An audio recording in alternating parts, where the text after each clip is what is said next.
Halo, saya Wedi. Pernahkah kamu merasa, tanpa kamu sadari, kamu ikut marah karena sesuatu yang sebenarnya tidak ada hubungannya dengan hidupmu? Sebuah berita politik, sebuah drama selebriti, sebuah brand yang membuat kamu tiba-tiba sangat membela atau sangat menyerang. Atau pernahkah kamu sadar, kamu sebenarnya tidak sepakat dengan suatu kelompok, tapi setelah lama bergabung di dalamnya, kamu mulai berpikir, berbicara, bahkan marah dengan cara mereka. Kalau ini terdengar familiar, kamu sedang berhadapan dengan sesuatu yang dalam tradisi hermetik kuno disebut egregor.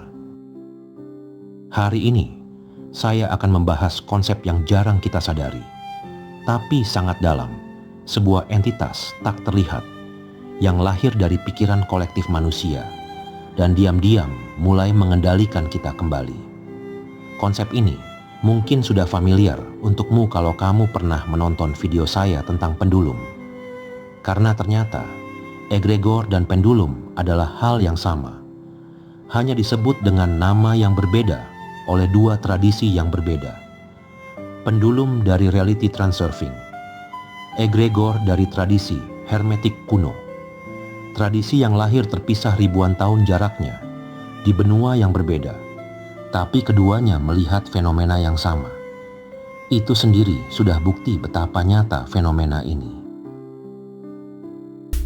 Kata egregor berasal dari bahasa Yunani, gregoreo, yang artinya yang berjaga atau yang mengawasi. Tradisi hermetik menggunakan kata ini untuk satu hal yang spesifik, makhluk pikiran kolektif. Sebuah entitas tak terlihat yang lahir ketika sekelompok manusia secara berulang memikirkan hal yang sama, merasakan hal yang sama, dan memberikan perhatian pada hal yang sama. Mekanisme lahirnya sederhana, tapi sering luput dari mata. Saat kamu sendirian memikirkan sesuatu dengan intens, pikiran itu hanya menjadi pikiran. Tapi saat 1000 orang memikirkan hal yang sama, dengan intens, dengan emosi yang sama, dengan ritual yang sama, dengan simbol yang sama, sesuatu mulai terbentuk di luar mereka. Bukan benda, bukan organisasi, tapi semacam pola hidup.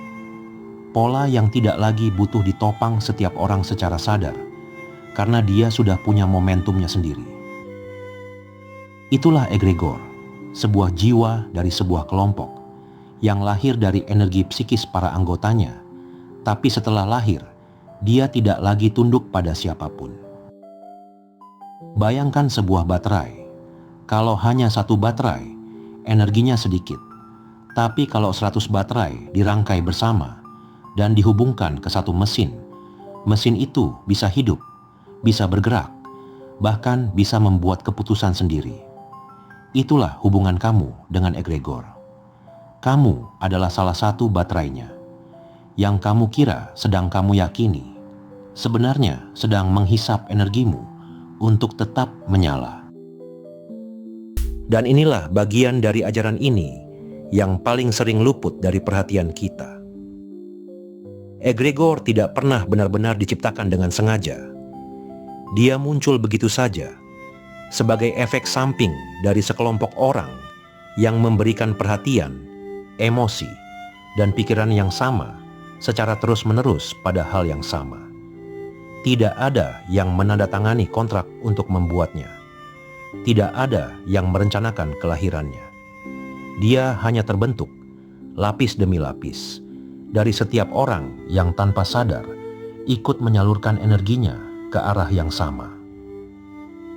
Tapi, sesuatu yang sangat aneh terjadi seiring waktu. Setelah egregornya cukup kuat, setelah cukup banyak orang tanpa sadar menyetorkan emosi, perhatian, dan kepatuhan padanya, dia mulai punya tujuannya sendiri. Tujuan yang tidak dimiliki siapa-siapa di awal. Tujuan utamanya menjadi satu, bertahan hidup.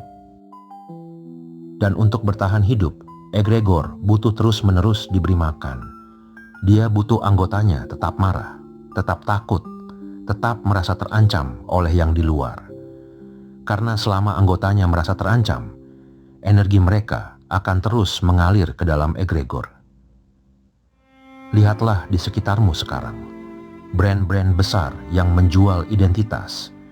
Kamu bukan hanya membeli produk, kamu menjadi pengikut. Ideologi politik yang membuatmu yakin pihak lain adalah musuh. Kamu tidak lagi berpikir untuk dirimu sendiri. Kamu berpikir sesuai pola yang sudah ditetapkan. Komunitas online yang membuatmu marah setiap hari tentang sesuatu.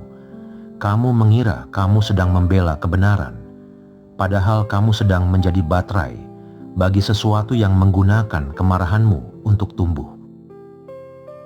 Di zaman dulu, egregore membutuhkan ritual fisik untuk diberi makan, ibadah bersama, upacara, simbol-simbol yang harus dilihat dan disebut berulang-ulang.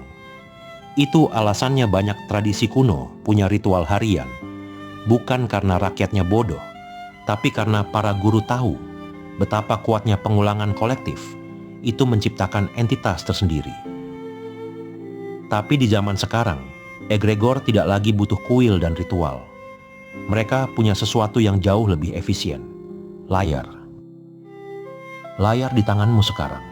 Layar yang kamu lihat sebelum tidur, sesaat setelah bangun, di sela-sela makan siang. Setiap kali kamu scroll, setiap kali kamu marah, setiap kali kamu setuju atau tidak setuju dengan sesuatu, kamu sedang menyalurkan energimu. Kemana? Ke pola-pola kolektif yang sudah punya hidupnya sendiri. Algoritma media sosial tidak menciptakan egregor. Mereka hanya membuatnya lebih efisien.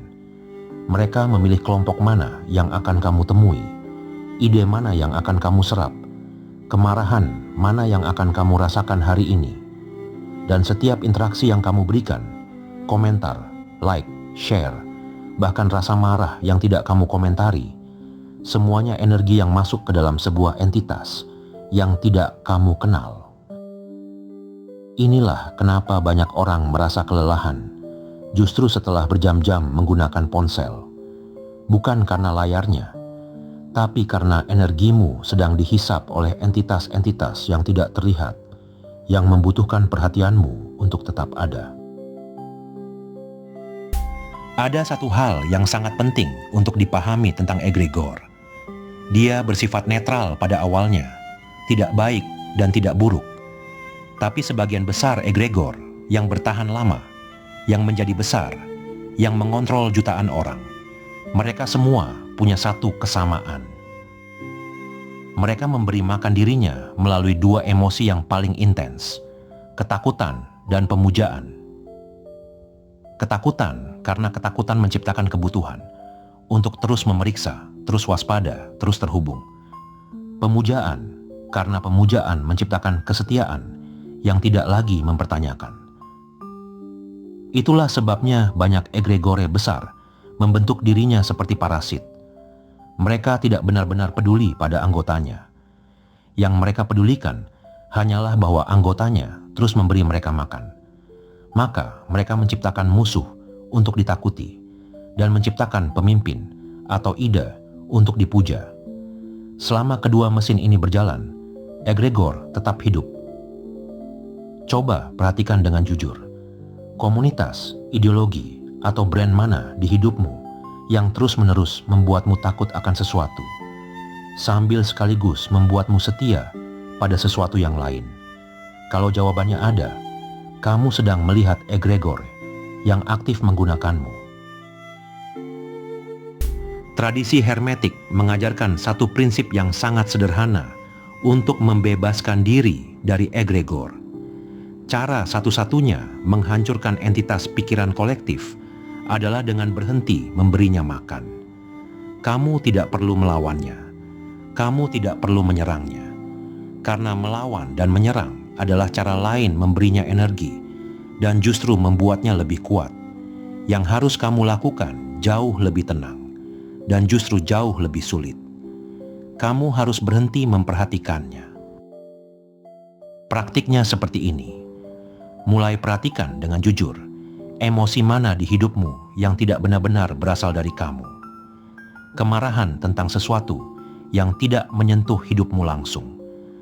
Ketakutan tentang skenario yang belum terjadi.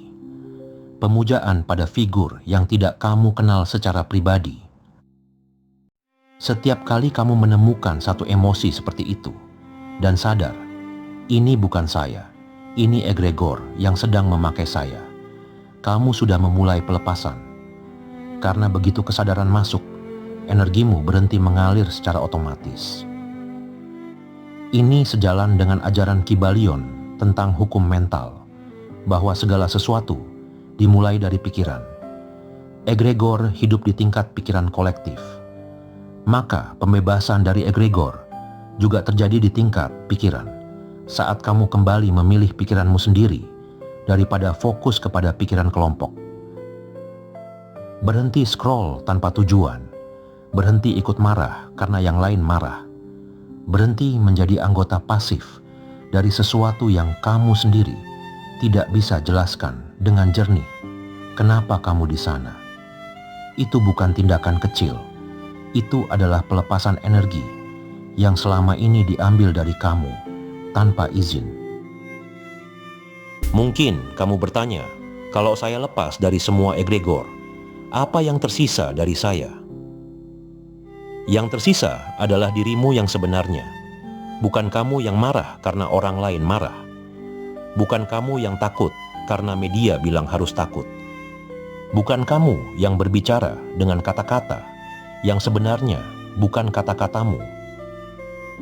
Yang tersisa adalah kesadaran yang tenang, yang bisa memilih emosinya sendiri, memilih perhatiannya sendiri, memilih komunitasnya sendiri dengan sadar. Ini bukan tentang menjadi penyendiri yang tidak terlibat. Kamu masih bisa bergabung dengan kelompok-kelompok di hidupmu, keluarga, pekerjaan, komunitas spiritual. Tapi kamu bergabung dengan mata terbuka, bukan sebagai baterai pasif. Kamu memberi energimu dengan sadar, bukan dihisap tanpa kamu sadari. Inilah yang sebenarnya disebut kedaulatan spiritual. Bukan menjadi orang yang menentang segalanya, tapi menjadi orang yang tahu kapan dia memberi energinya dan kepada apa. Coba mulai hari ini, satu emosi yang akan datang lewat layarmu nanti, sebuah berita yang membuatmu marah, sebuah drama yang membuatmu ikut campur, sebuah konflik yang sebenarnya bukan urusanmu. Pikir dulu sebentar, tanya pada dirimu, ini benar-benar saya? Atau ini egregor yang sedang mencari makanan? Kalau kamu bisa menjawab pertanyaan itu dengan jujur, sekali saja dalam sehari, kamu sudah memulai pelepasan yang akan mengubah hubunganmu dengan seluruh dunia kolektif di luar sana. Terima kasih. Semoga video ini berkenan di hati. Bila belum subscribe, tolong di-subscribe. Dan kalau bisa bantu like video ini dan membantu menyebarkan video ini ke orang-orang lain.